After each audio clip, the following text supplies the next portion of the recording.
Nah, kalau kita bicara istilah salafun saleh, salaf apa sih arti salaf? Kadang-kadang kan ada yang niat kita Islamnya salafi, ada nggak yang begitu?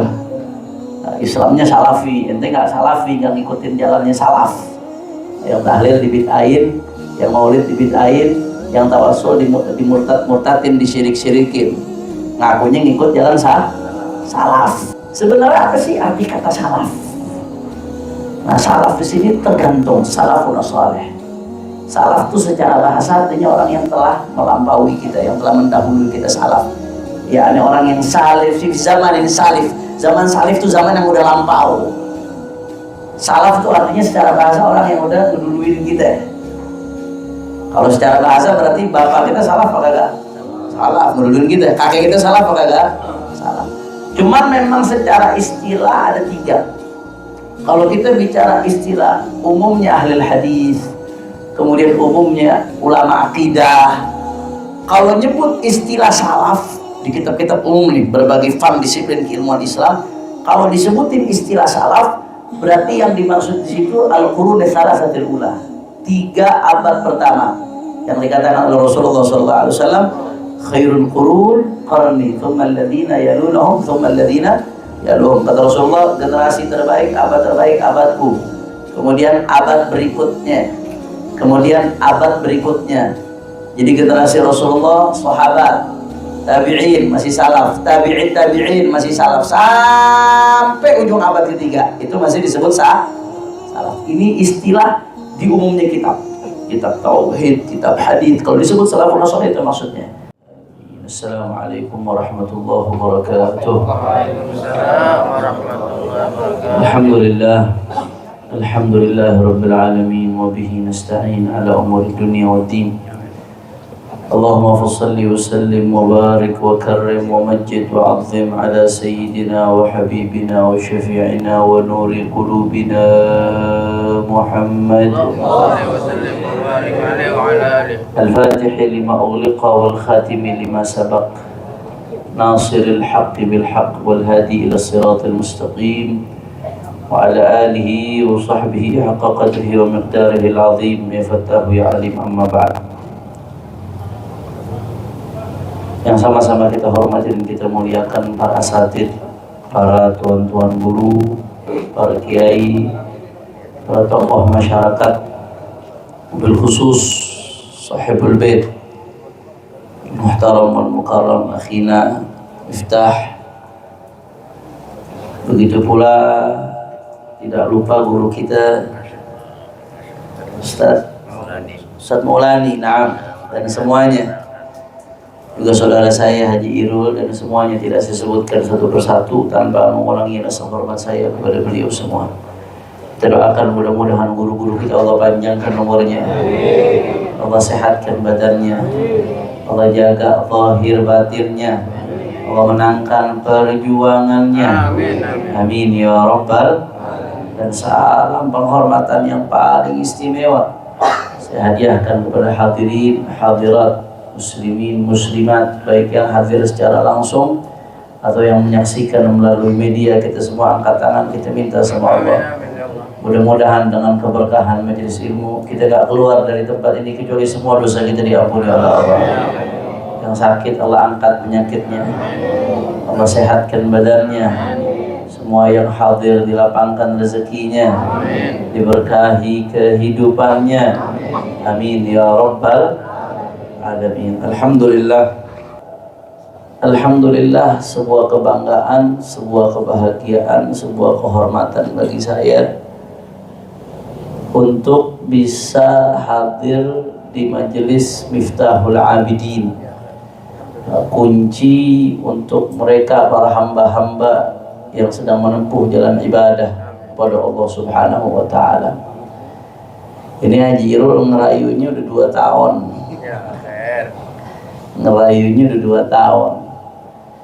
Jadi memang saya ada rutinan itu dalam sebulan, rutinan pengajian bulanan selama ini kurang lebih 19 titik pengajian bulanan di berbagai titik. Itu sengaja saya bikin tempatnya beda-beda. Nah di Jakarta ini semua udah ada, Jakarta Utara ada, Jakarta Barat ada, Jakarta Selatan ada, Jakarta Pusat ada, yang belum ada Jakarta Timur. Alhamdulillah. Nah ini yang dijadiin senjata sama Haji Irul ini. Antum belum ada rutinan di Jakarta Timur.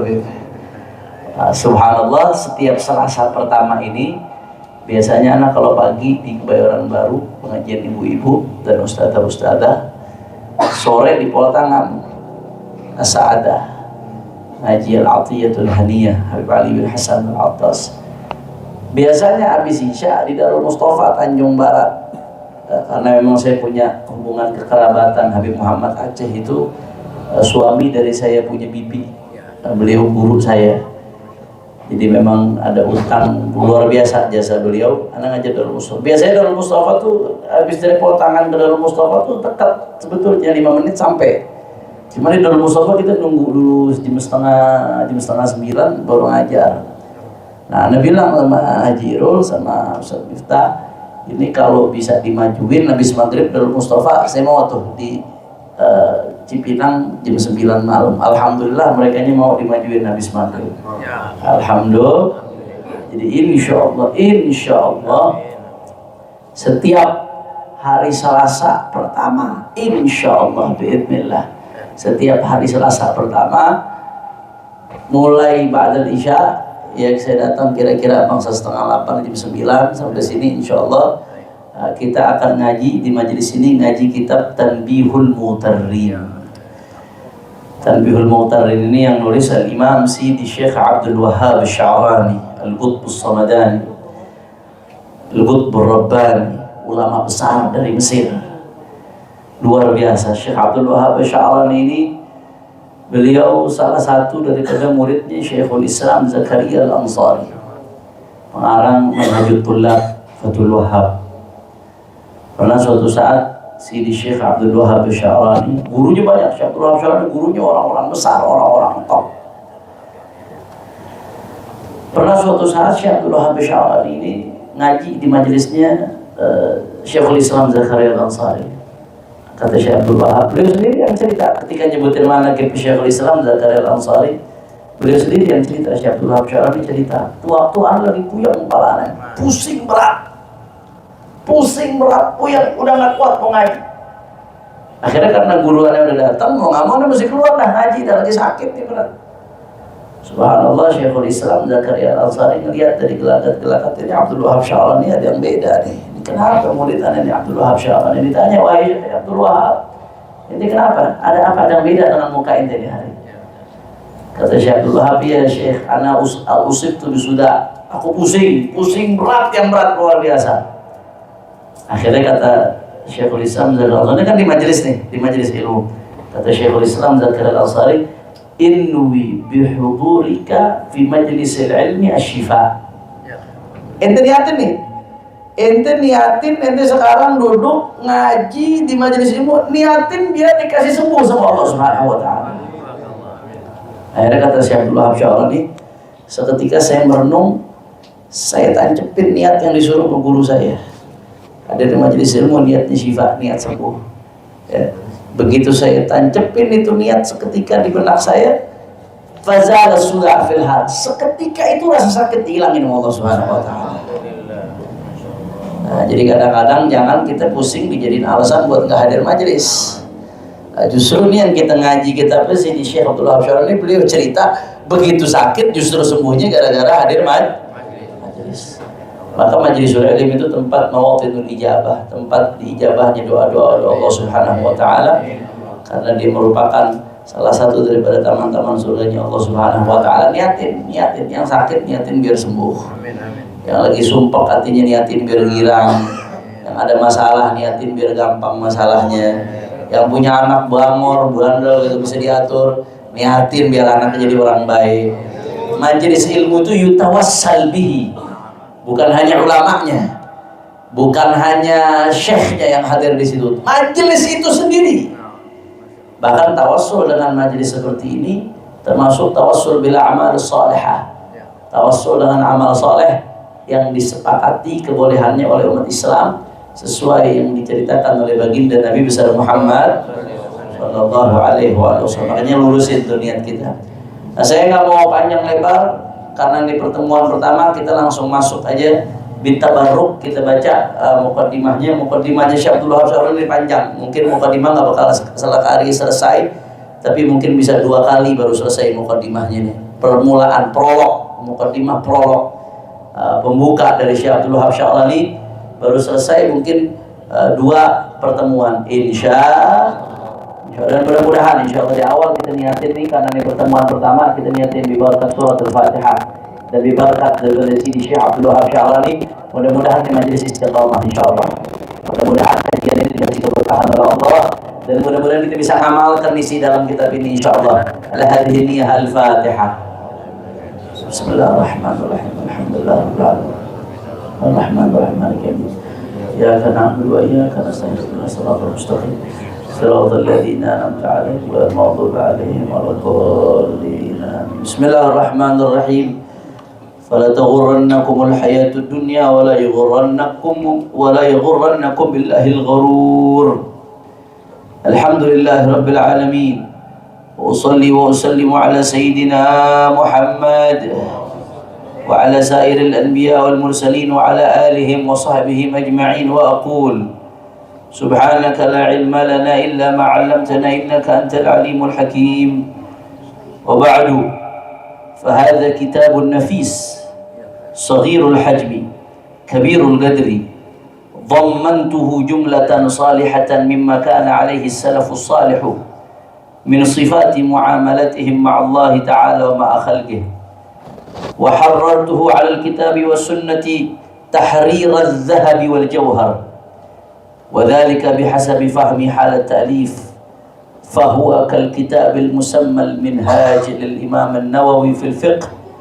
فكما أن علماء العصر يفتون الناس بما فيه وما حوى من الترجيحات، كذلك علماء الصوفية رضي الله عنهم يفتون بما في هذا الكتاب من النقول المحررات الجيدات.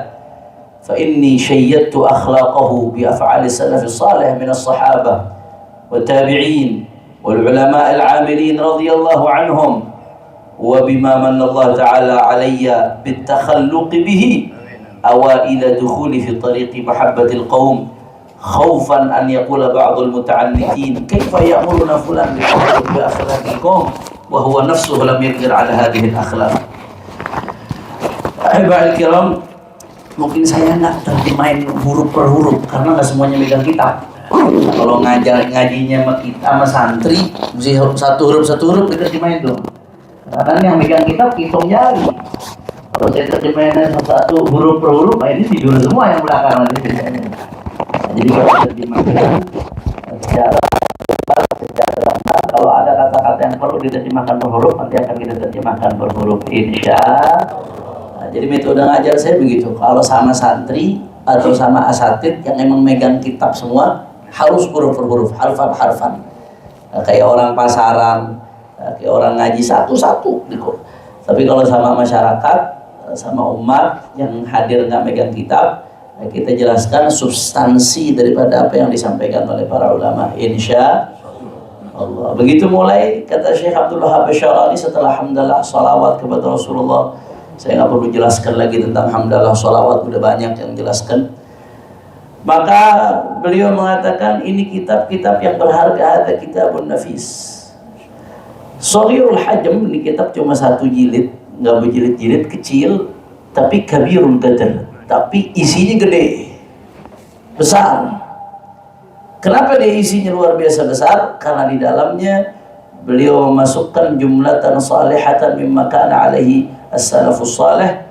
Beliau memasukkan di dalamnya bagaimana akhlak-akhlak salafun salih, muamalahnya para salafun salih, ulama-ulama terdahulu. Ini Syekh Abdul Wahab Syarani, beliau sekitar abad ke berapa meninggalnya? Beliau meninggalnya di abad ke-10, tahun 973. Ya berarti abad ke-10 tuh. Syekh Abdul Wahab Syarani. Nah, ini kata beliau yang saya muat di sini bagaimana akhlaknya salafun saleh, orang-orang terdahulu sebelum beliau. Berarti yang maksud salaf ini sebelum abad ke-10, sebelum tahun 900-an atau sebelum beliau wafat pokoknya. Sebelum atau bahkan zaman sebelum beliau, dari zaman guru-gurunya. Nah, kalau kita bicara istilah salafun saleh, salaf. Apa sih arti salaf? Kadang-kadang kan ada yang niat kita Islamnya salafi.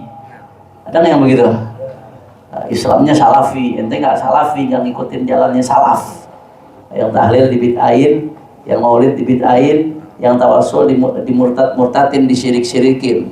Ngakunya ngikut jalan salaf. Kadang juga kita sering dengar di komunitas yang lain, majelis-majelisnya habaib, bagaimana kita ngikutin jalannya salafun saleh. Ini kontras banget nih antara yang ngomong salaf ini sama ngomong salaf itu tuh. Bicaranya sama-sama bahwa salaf, tapi kontras banget ini. Sebenarnya apa sih arti kata salaf? Nah, salaf di sini tergantung salafun saleh. Salaf itu secara bahasa artinya orang yang telah melampaui kita, yang telah mendahului kita, salaf. Ya, ini orang yang salif, zaman ini salif. Zaman salif itu zaman yang udah lampau. Salaf itu artinya secara bahasa orang yang udah ngeduluin kita. Kalau secara bahasa berarti bapak kita salaf apa kagak? Salaf, ngeduluin kita. Kakek kita salaf apa kagak? Salaf. Cuman memang secara istilah ada 3. Kalau kita bicara istilah, umumnya ahli hadis, kemudian umumnya ulama akidah. Kalau nyebut istilah salaf di kitab-kitab umum nih, berbagai fan disiplin keilmuan Islam, kalau disebutin istilah salaf, berarti yang dimaksud di situ al-qurun tsalasatul ula, 3 abad pertama, yang dikatakan oleh Rasulullah SAW, khairul qurun qarni, thumma alladhina yalunahum, thumma alladhina yalunahum. Kata Rasulullah, generasi terbaik, abad terbaik abadku, kemudian abad berikutnya, kemudian abad berikutnya. Jadi generasi Rasulullah, sahabat, tabi'in masih salaf, tabi'in masih salaf, sampai ujung abad ketiga itu masih disebut salaf. Ini istilah di umumnya kitab tauhid, kitab hadis. Kalau disebut salafun saleh itu maksudnya. Makanya a'imah al-arba'ah, ulama-ulama 4 madhab itu masuk kategori salafun saleh. Nah, kenapa? Menurut ahli hadis salafun saleh, menurut istilah di kitab-kitab akidah salafun saleh. A'imah al-arba'ah. Kenapa? Karena ya contoh sederhana, Imam Syafi'i aja wafat tahun 205 Hijriah. 205 Hijriah Imam Syafi'i. Imam Ahmad bin Hanbal berapa puluh tahun setelah itu. Imam Malik, Imam Abu Hanifah sebelum itu berarti masuk 3 abad pertama.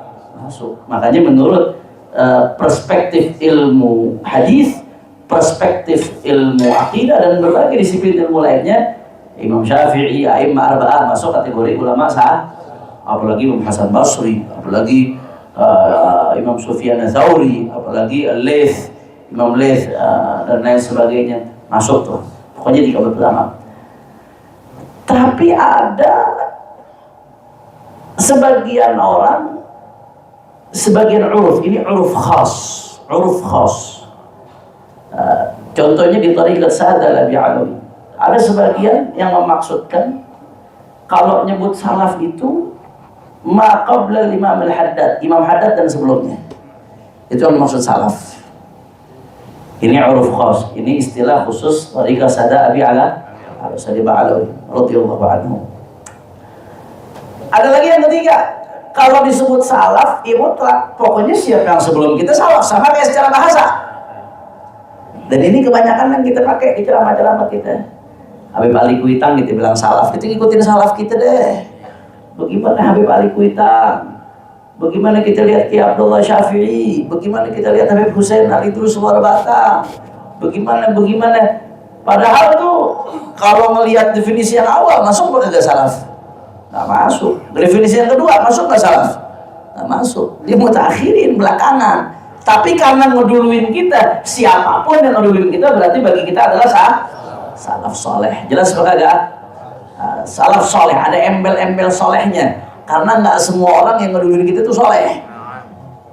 Nggak semuanya yang ngeduluin kita soleh. PKI, DNA Idit juga sebelum kita. Pakai soleh, ada embel-embelnya soleh. Firaun juga sebelum kita. Salafuna soleh, orang ngeduluin kita yang soleh, yang betul-betul bertakwa kepada Allah Subhanahu. Nah, kata Sidi Syekh Abdul Wahab Syarani, beliau mengatakan di kitab ini, aku memuat ya bagaimana akhlaknya salafun saleh. Kalau bicara akhlak di sini bukan hanya kepada sesama manusia, tapi mencakup akhlak kepada Allah dan akhlak kepada sesama manusia, sesama makhluknya Allah Subhanahu wa taala. Dan nggak sampai di situ. Kelebihannya sini Syekh Abdul Wahab Sya'rani ini kalau nulis orangnya sistematis, matang. Makanya beliau mengatakan wa harrartu 'alal kitab was sunnah tahrir adz-dzahabi wal jauhar. Beliau betul-betul pastikan apa yang beliau sampaikan di kitab ini betul-betul didasari Al-Quran dan Sunnah. Matang banget dasarnya dari Al-Quran dan Sunnahnya baginda Nabi Muhammad Sallallahu Alaihi Wasallam. Sebagaimana matangnya emas dan permata ketika mau diolah. Emas kan dari mentahan, diolah sampai layak dijual tuh mas. Permata juga bagaimana diolah sampai dia layak dijual. Itu yang aku lakukan. Jadi benar-benar semua yang ada di sini muharrar, udah mantep, udah mateng, nggak ada sedikit pun yang melenceng dari Al-Quran dan Sunnahnya baginda Nabi Muhammad. Bahkan beliau mendeklar, ini yang menarik, subhanallah. Beliau mendeklar, fahuwa kal kitabil musamman minhaj lil Imam an-Nawawi fil fiqh. Kalau kata beliau di fikih, di ilmu fikih mazhab Syafi'i punya kitab yang namanya Minhaj Imam Nawawi, maka minhajnya tasawuf tuh kitab aneh ini, Tanbihul Muqtarin. Emang kitab Minhaj Imam Nawawi kenapa be?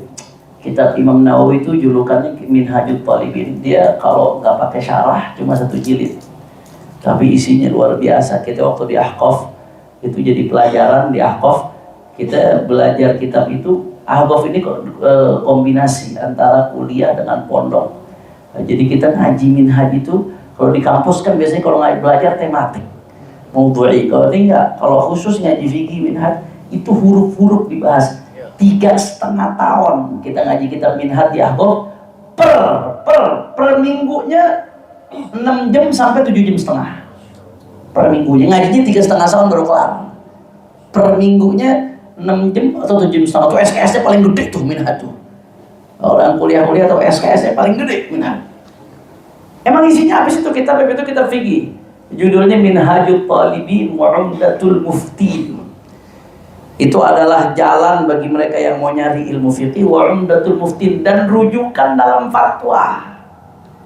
Dia merupakan ringkasan yang diringkas oleh Imam Nawawi dari kitab Muharrarnya Imam Rafi'i.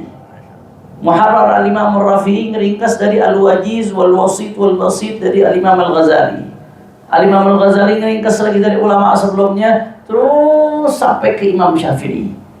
Kita ngaji, kita ngikut madhab siapa? Madhab Imam Syafi'i. Syafi'i secara fikih. Tapi kita nggak langsung ke kitabnya Imam Syafi'i, kagak ya, kita jadiin pegangan Minhaj Imam Nawawi. Saking matangnya, saking sistematisnya Minhaj Imam Nawawi. Sampai-sampai ulama nyifatin minhaj hawa 70 alfan biikhtisarin wa kam min kaminatin fi fahawi. Kata para ulama, Minhaj Talibin Nawawi itu kecil, tapi di dalamnya ada 70.000 masalah fikih. Itu 70.000 yang tersurat, belum yang tersirat. 70.000 yang tersurat, belum yang tersirat. 70.000 yang eksplisit, belum yang implisit. Nah, keluar deh tuh bahasa-bahasa kamus tuh. 70.000 yang mantuk, belum yang mafhum. 70.000 yang tertulis, belum dari dibalik yang tertulis. Ada mafhumul ibarah. 70.000 tuh tertulis doang tuh. Padat, singkat. Ada Minhajut Talibin dari Imam Nawawi. Ini kitab saking jadi rujukannya sampai sekarang nih kita bermadhab mayoritas kembalinya ke minhaj. Sampai-sampai disyarahkan oleh Ibnu Hajar Al-Haytami jadi Tuhfatul Muhtaj. Disyarahkan lagi oleh Imam Ramli jadi Nihayatul Muhtaj. Disyarahkan lagi oleh Imam Khatib Syarbini jadi Mughnil Muhtaj. Disyarahkan lagi oleh Imam Al-Ghamrawi jadi As-Sirajul Wahhaj. Disyarahkan lagi oleh Imam Ad-Damiri jadi kitab An-Najmul Wahhaj. Oh, yang nyarahin ulama puluhan. Diringkas sama Syekhul Islam Zakaria Al-Ansari jadi Manhajut Thullab. Ringkasannya disyarahin sendiri beliau jadi Fathul Wahhab. Ya salam.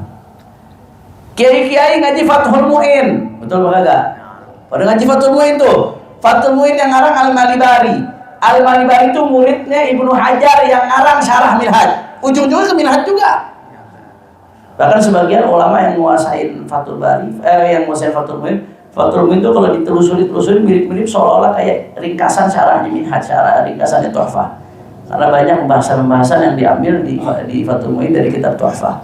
Itu kalau mau lihat Tuhfah kecil ya Fathul Muin ini. Ujung-ujungnya larinya ke Minhaj lagi udah. Jadi kitab yang betul-betul rujukan di dalam mazhab Syafi'i. Kalau bahasa guru saya dulu, dosen-dosen saya nyebutnya Minhaj ini ensiklopedia mini mazhab Syafi'i.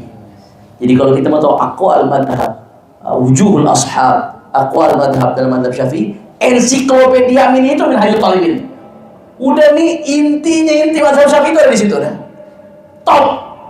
Nah, kitab yang kita pelajarin nih, kata Syekhul Islam, kata Sidi Syekh Abdul Wahab Sya'rani, kalau di ilmu fikih ada kitab model Minhaj, maka di ilmu tasawuf ada kitab aneh yang namanya Tanbihul Muqtarri. Shallu ala Nabi Muhammad. Yang bakal kita kaji ini. Jadi ini declare. Kalau bahasa Kiai Mahfud Asirun ini bahasa promosi dari mu'alif. Bahasanya Kiai Mahfud Asirun, bahasa promosi dari mu'alif. Declare. Ini kitab layak dijadikan salah satu rujukan penting dalam tasawuf.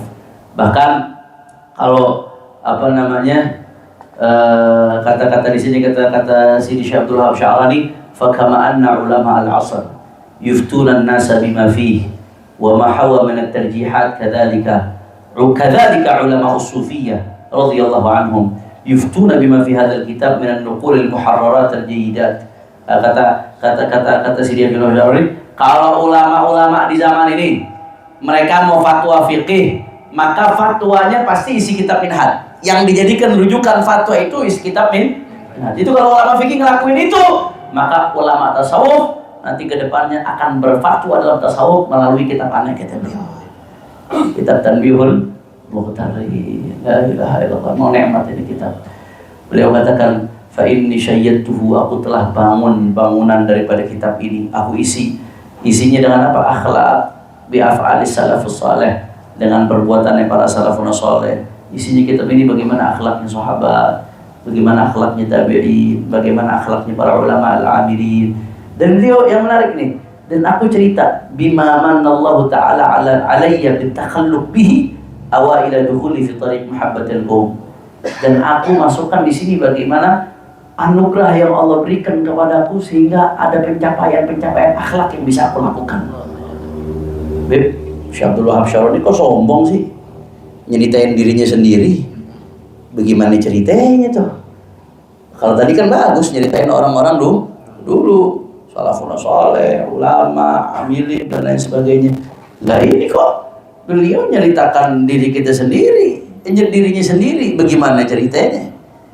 Apa nggak sombong? Itu jangan lupa ada firman Allah Ta'ala, wa amma bi ni'mati rabbika fa fahaddits. Beliau nyeritain itu untuk tahadduts bi ni'matillah. Beliau nggak pernah bilang saya ngelakuin ini, enggak. Selalu beliau bilangnya termasuk anugerah yang Allah berikan kepada saya. Termasuk anugerah yang Allah berikan kepada saya. Satu, tujuan itu tahadduts bi ni'matillah. Dan yang kedua, tujuan beliau apa? Saya terjemahkan secara global aja. Akhlak-akhlak itu biasanya yang beliau lakukan di masa-masa mujahadah. Makanya beliau nulis, kenapa beliau masih catatan ini? Jangan orang yang ngelihat Anda udah tua, kok bilang, wah kok itu gak ngelakuin begitu. Kan udah beda, orang masa tua sama masa ketika mujahadah beda. Masa tua udah lain, udah kemampuannya udah beda. Ini kata beliau, akhlak yang Anda lakukan, akhlak yang Anda lakukan di masa pertama kali masuk dalam Thariqul Qum. Lagi kencang-kencangnya ngelakuin itu.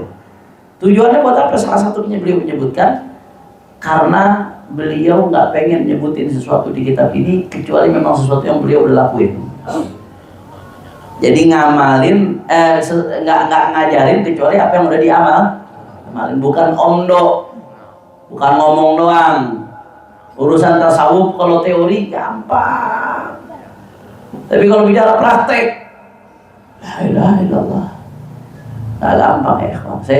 Saya teringat apa namanya Sayyidul Walid Al-Habib Muhammad Rizik Syihab, Allah kasih beliau panjang umur, sehat walafiat. Kadang-kadang orang asyik ceramah soal tasawuf, bla bla bla bla bla. Udah paling bener lah. Kalau lihat omongannya udah paling bener. Bahkan kadang-kadang sebagian orang mandang, Habib Rizik kayaknya nggak pernah ngajar tasawuf ya, nggak ada sufi-sufinya gayanya ya. Seolah-olah ngeliatnya begitu modelnya, nggak pernah bicara soal hati ya. Aneh. Anda renungin, walaupun Anda ngaji tasawuf sama beliau ketika di penjara, ngaji waktu mondok di pondok pesantren Bareskrim Mabes Polri.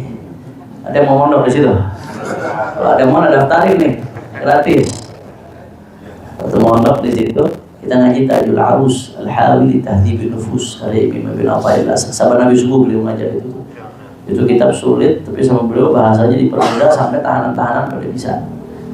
Waktu di penjara saya hampir aja jadi masyarakat Cipinang. Hampir jadi masyarakat Cipinang. Waktu udah hampir dipindah ke Cipinang, tapi ya tetap bertahan di Mas Polri. Kalau enggak bertetangga gitu.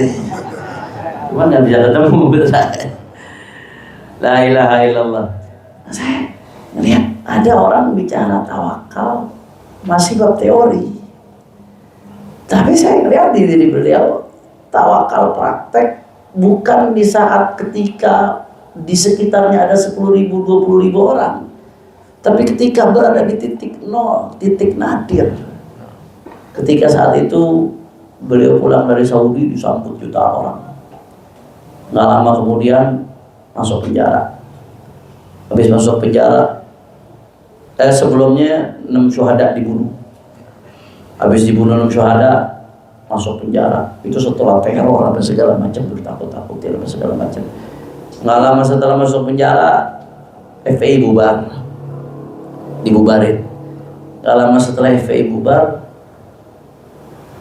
orang sekitarnya ditangkap-tangkepin. Ane masuk, Sobri masuk, ada beberapa orang lagi yang masuk. Nggak lama setelah itu Munarman dikriminalisasi. MS pesantrennya diancam mau dibubarin.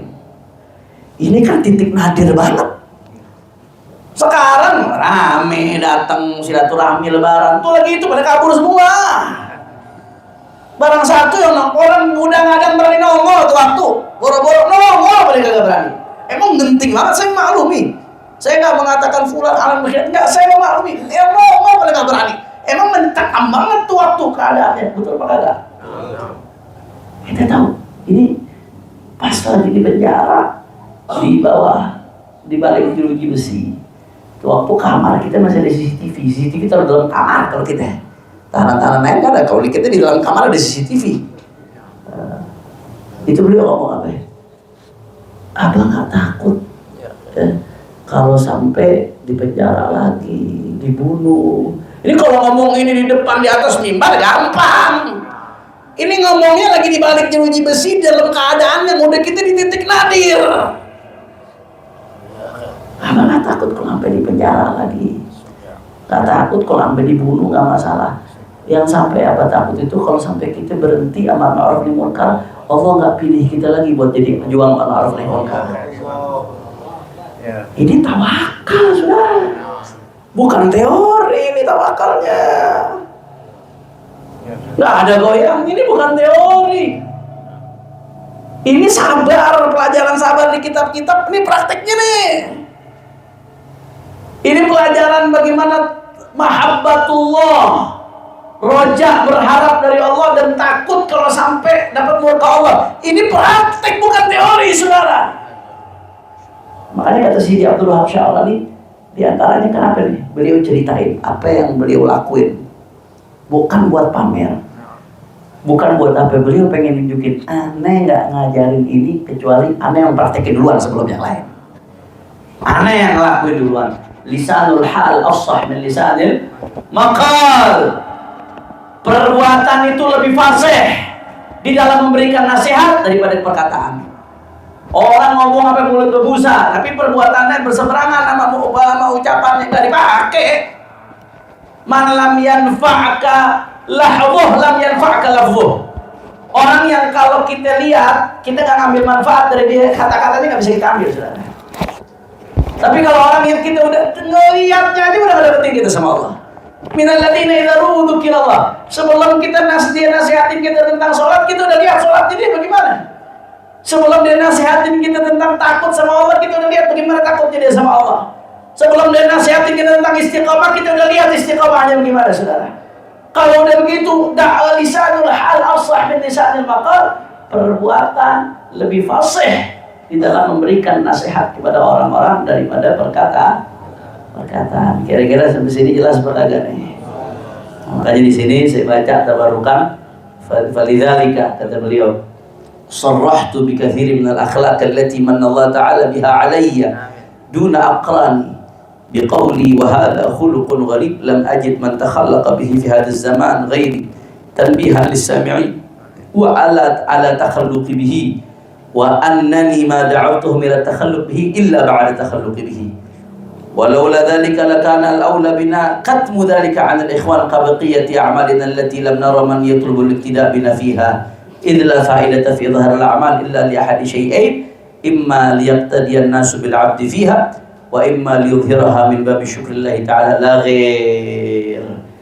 وكأن لسان حالي يقول, kata beliau ini Anda terjemahkan secara global, kata beliau, oleh karenanya aku selalu mengatakan nanti termasuk anugerah Allah kepadaku, aku ngelakuin ini. Bahkan aku mengatakan hadza khuluqun gharib lam ajid man takhallaqa bihi fi hadzal zaman ghairi. Ini salah satu akhlak yang udah asing nih.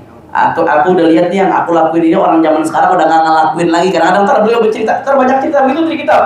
Kata beliau, kenapa saya ngelakuin itu? Tanbihan lisami'in, untuk ngasih peringatan kepada orang yang membaca kitab ini, yang mendengar kitab ini.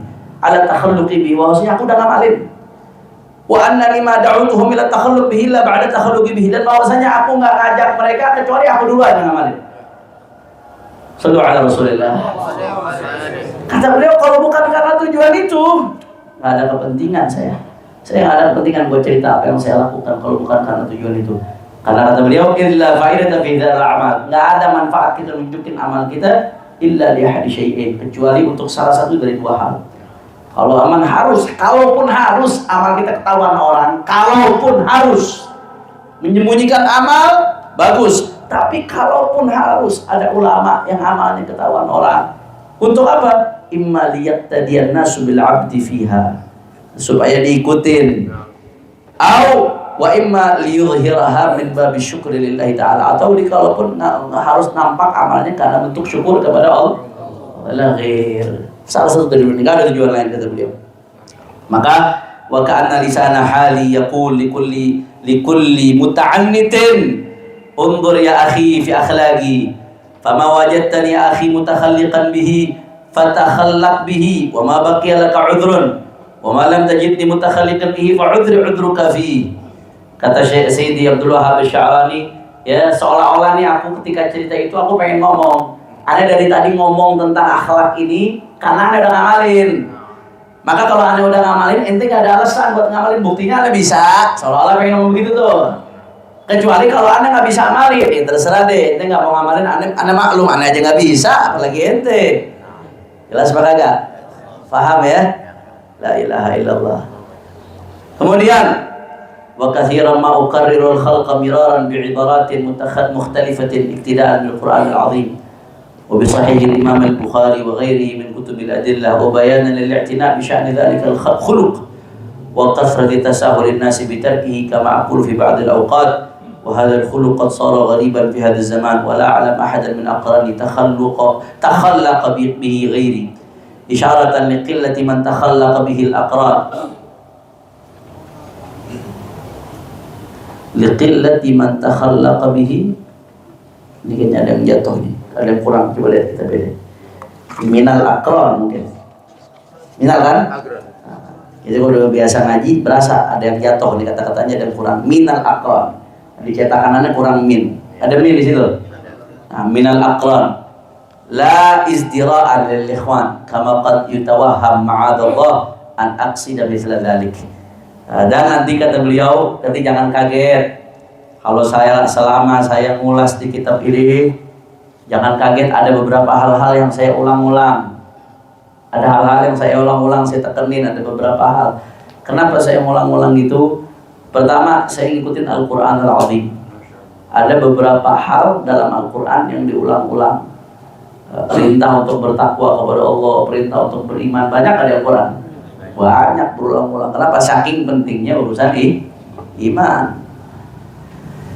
Wabi Sahih Bukhari, dan saya juga ngikutin Sahih Bukhari. Di Sahih Bukhari itu ada hadis mukarrar, ada hadis-hadis yang diulang-ulang. Sahih Bukhari, kalau saya tidak salah ingat, kalau tanpa hadis yang diulang-ulang jumlah hadisnya hanya 4 ribuan. Tapi kalau ditambah hadis yang berulang itu lebih dari 7.000 jumlah hadis Sahih Bukhari. Karena ada hadis mukarrar, ada hadis yang diulang-ulang. Nah, kalau di Al-Quran Bukhari saja ada yang ulang-ulang, saya ngikutin. Ada hal-hal yang perlu saya ulang, itu saya ulang. Untuk apa? Satu, supaya lebih diperhatiin. Dua, karena banyaknya orang yang ngentengin, makanya kadang-kadang saya ngulang. Makanya kadang-kadang saya bilang, wahadul khuluq qad sar ghariban fi hadzal zaman. Ini akhlak ini udah jarang yang ngamalin nih. Dan aku nggak lihat ada yang ngamalin. Nah, itu beliau ulang-ulang supaya lebih dapat perhatian. Jelas atau tidak? Karena Rasulullah SAW di dalam hadis Syama'il Nabi sebutkan, idza takallama ada salasan. Rasulullah SAW itu kalau bicara kadang-kadang Nabi ulangin 3 kali. Supaya apa? Liyufhama anhu, supaya omongan Nabi dipahami dengan baik dan bisa ditangkap, dihafal omongan Nabi agar bisa diriwayatkan orang-orang berikutnya. Nah ini padahal muridnya Nabi sahabat cerdas-cerdas, bukan kayak kita yang udah kebanyakan gaduin mecin, saudara. Muridnya Nabi sahabat cerdas-cerdas, tapi meski demikian Nabi ngomong tuh masih diulangin 3 kali, ikhwan. Nah, bagaimana dengan kita yang sahabat dinasehatin di majelis iya begitu keluar maksiat lagi, di majelis iya begitu keluar maksiat lagi, sehari 2 hari sadar, hari ketiga udah lupa udah. Ini nasihat bukan buat antum, termasuk aneh, termasuk buat habib-habib, buat ustaz-ustaz, semuanya semua sama, kita semua sama, kita ini lalai, ghafir. Maka perlu hal-hal seperti itu diulang-ulang supaya ngingetin, fadzakir in nafa'atil la ilaha illallah. Kemudian ini menarik, subhanallah. La ilaha illallah wa kana min al-ba'ith al-'azam li 'ala ta'lif hadha al-kitab. Ma ra'aituhu min taftish jama'ati Maulana Sultan Sulaiman bin Uthman fi nisf al-thani min al-qarn al-'ashir ala ma ikhtalasahu al-'ummal wa ghayruhum min malihi nusratan lahu. وما رأيت أحدا من علماء الشرع يفتش على من درس من معالم أخلاق الشريعة المحمدية نصرة لرسول الله صلى الله عليه وعلى آله وصحبه وسلم كما فعل جماعة مولانا السلطان نصره الله فأخذتني الغيرة الإيمانية على الشريعة وألفت هذا الكتاب كالمبين لمن درس من معالم أخلاقها في دولة علماء الظاهر والباطن فهو نافع لكل فقيه وصوفي في هذا الزمان لا يكاد أحد منهم يستغني عن النظر فيه كما تعرف عند مطالعتك الكتاب إن شاء الله. La ilaha illallah. Kata Sayyidi Syekh Abdul Wahab Sya'rani, di antara motivasi, ini perhatikan, menarik sekali. Di antara motivasi beliau, kenapa saya nulis kitab ini? Yang isinya akhlak-akhlak salafun saleh yang banyak udah ditinggalin orang. Makanya bahasa kitabnya Tanbihul Mughtarrin, peringatan untuk orang-orang yang ketipu. Orang-orang yang ketipu, baru berasa baca Quran dikit aja udah berasa jadi wali gitu. Baru ngakamin Quran sekali, Ramadan udah berasa paling baik deh. Baru ngaji dikit aja udah berasa soleh banget. Bahkan sebagian sholat 5 waktu itu udah kebanggaan banget udah. Berasa udah orang soleh, dirinya udah bangga luar biasa. Baru kenal sama ulama dikit, deket dikit, jadi dirinya guru udah ketipu, berasa dirinya selamat gara-gara dekat sama ulama. La ilaha illallah. Nah ini kitab Tanbihul Mughtarrin buat ingetin kita yang lalai, lupa, ketipu. Lu ini gak ada apa-apanya, jangan belagu. Itu bukan siapa-siapa. Amal kita ini lebih banyak yang harusnya menyebabkan kita masuk neraka daripada masuk surga. Alhamdulillah min dzalik. Kita ini gak ada seujung kuku, mau ulama salaf, mau belagu-belaguan. Buat ingetin kita Tanbihul Mughtarrin. Karena kalau kita ngebandinginnya sama orang-orang di sekitar kita, orang zaman sekarang akhirnya berasanya soleh kita, berasa paling benar, berasa paling soleh. Akhirnya nggak ada kemauan untuk lebih meningkatkan diri lagi, memperbaiki diri lagi. Tapi kalau yang kita jadikan komparasi, yang kita jadikan perbandingan ulama-ulama dulu, akhirnya kita ngerasanya kecil mulu, ngerasanya kurang mulu, ngerasanya nggak cukup mulu, ngerasanya waspada mulu, bawa diri dulu. Tapi kalau kagak begitu, kita mutar, gurur, kita bisa ketipu sama nasab, ketipu sama ibadah, ketipu sama ilmu, ketipu sama jabatan, ketipu sama jamaah yang banyak, ketipu mutar. Supaya nggak ketipu, lihat bagaimana orang-orang terdahulu, biar kita ngerasa kecil, belum ada apa-apanya. Mudah-mudahan kita dikumpulkan sama mereka di akhirat. Nah, ini yang menarik nih, kata Syekh Abdul Wahab Sya'ani, kenapa saya ngarang kitab ini? Kenapa saya nulis kitab ini? Kata beliau, motivasi besar, yang paling besar saya nulis kitab ini karena saya pernah suatu saat melihat ada sultan, namanya Sultan Sulaiman bin Utsman, ya Amir Sultan di masanya. Ini sultan tahu-tahu jamaahnya dia, artinya pasukannya, petugas-petugasnya dia, satgas, kayak satgas begitu. Ini sultan tahu-tahu bikin satgas buat mereksa, karena uangnya sultan ini banyak yang hilang, banyak yang diembat, banyak yang dikorupsi. Nah, ini sultan tahu-tahu bikin satgas buat apa? Buat ngecek mana aja tuh yang hilang tuh, larinya kemana, jalannya kemana, siapa yang ngerjain ini nih? Nah, kata Sidi Syekh Abdul Wahab Sya'ani, ini gara-gara uang hilang sampai bikin satgas khusus buat nyelidikin ini uang hilang kemana larinya.